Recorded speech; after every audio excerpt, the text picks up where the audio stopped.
خیبر کی جنگ کے لیے گئے، کفار کو چھیڑ بیٹھے، فتح ہو نہیں رہی تھی۔ مرحب نے فاحشہ عورتوں سے کہا نبی کی توہین میں شعر پڑھو، انہوں نے شعر پڑھے، نبی نے مصلی بچھایا اور اللہ سے کہا میں نہ کہتا تھا اس کو لے کر چلوں، لا حول ولا قوت الا باللہ، اور تو نے کہا تھا مدینے میں چھوڑ کر جا، ابو علی کو چھوڑ آیا ہوں، کافروں کو چھیڑ بیٹھا ہوں، فتح ہو نہیں رہی۔ کہا پھر جیسے قرآن کی آیت آتی ہے اس طرح آسمان سے علی زمین پر آئے۔ یہاں عورت پوچھ رہی ہے آقا میں آؤں، آپ نہ ملے، کس کے پاس جاؤں؟ آپ نے کہا بی بی اگر تو آئے اور میں نہ ہو تو ابو بکر کے پاس آنا۔ ثابت ہوا اس حدیث سے بھی کہ ابو بکر رسول کریم صلی اللہ علیہ وسلم کے بعد خلیفۃ رسول بننے والے۔ صحیح بخاری میں اللہ کے نبی نے فرمایا ابو بکر تم غار میں میرے ساتھی، تم حوض کوثر پر بھی میرے ساتھی، غار میں میرے رفیق، حوض پر بھی میرے رفیق۔ اور ترمذی میں ہے حضرت عائشہ فرماتی ہیں ابو بکر رسول کریم صلی اللہ علیہ وسلم کی خدمت میں حاضر ہوئے تو اللہ کے نبی نے فرمایا انت عتیق من النار، اے ابو بکر تو وہ ہے جس کو اللہ نے دوزخ سے آزاد کر دیا ہے۔ اس دن کے بعد ابو بکر کا نام عتیق پڑ گیا۔ پھر فرمایا ابو بکر امت محمدیہ میں تم وہ شخص ہو جو سب سے پہلے اللہ کی جنت میں داخل ہو گئے۔ انبیاء کے بعد یہ شان صدیقی ہے کہ سب سے پہلے میرے نبی کی امت باقی نبیوں کی امتوں سے پہلے جنت میں جائے گی، اور نبی کی امت میں سب سے پہلے ابو بکر صدیق جنت میں جائیں گے۔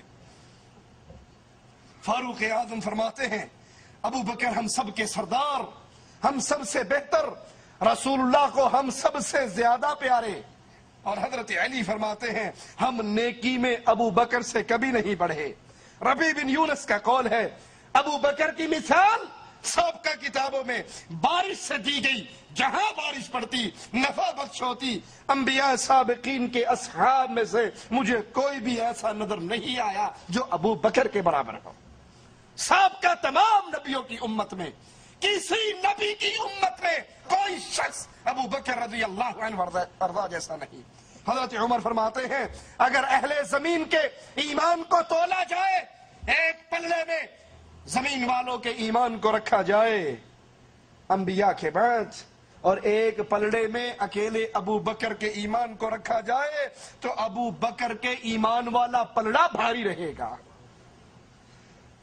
ابو بکر ہر مسئلے میں ہم سے سبقت لے جانے والے اور بزرگی کے اندر بھی ہم سے زیادہ۔ محمد بن زبیر فرماتے ہیں میں نے حسن بصری سے عرض کی کہ بعض لوگوں کے دلوں میں شکوک پیدا ہو گئے، آپ میری تسلی کروا دیں کہ یا رسول اللہ صلی اللہ علیہ وسلم نے ان کو خلیفہ بنا دیا تھا، ابو بکر کو خلیفہ بنا دیا تھا۔ یہ سن کر حسن بصری غصے میں آ گئے اور کہنے لگے تمہیں اس میں شک ہے؟ اللہ کی قسم اللہ نے ہی ان کو خلیفہ بنایا، اور کیوں نہ بناتا، وہ سب سے زیادہ عالم، ان کے دل میں سب سے زیادہ خوف الہی۔ ابن مسعود رضی اللہ عنہ وارضا فرماتے ہیں اگر غور سے دیکھا جائے عقل و فراست میں 3 آدمی سب سے بڑے ہوئے اور ان 3 میں سے ایک ابو بکر صدیق تھے رضی اللہ عنہ وارضا۔ امام شعبی کا قول ہے کہ 4 خصوصیات ابو بکر میں ایسی ہیں جو کسی اور کو نصیب نہیں ہو سکی، اور ان میں پہلی آپ کے سوا کسی کا نام صدیق نہیں رکھا گیا۔ مختلف ناموں سے صحابہ کو پکارا گیا لیکن صدیق یہ لقب صرف محمد رسول اللہ صلی اللہ علیہ وسلم نے ابو بکر صدیق کو عطا کیا۔ نمبر 2 غار کے اندر رفاقت کا شرف صرف ابو بکر رضی اللہ عنہ وارضا کو ملا۔ نمبر 3 اللہ کے نبی نے اپنی زندگی میں امام صرف ابو بکر رضی اللہ عنہ وارضا کو بنایا۔ اور نمبر 4 ہجرت کے سفر میں رفاقت صرف صحابہ میں سے ابو بکر رضی اللہ عنہ وارضا کو نصیب ہوئی۔ سیدنا ابو بکر کی ایک اور خصوصیت کہ 4 نسلیں ابو بکر کی صحابیت کا شرف پاتی ہیں، 4 نسلیں ابو بکر کی شرف صحابیت پاتی ہیں۔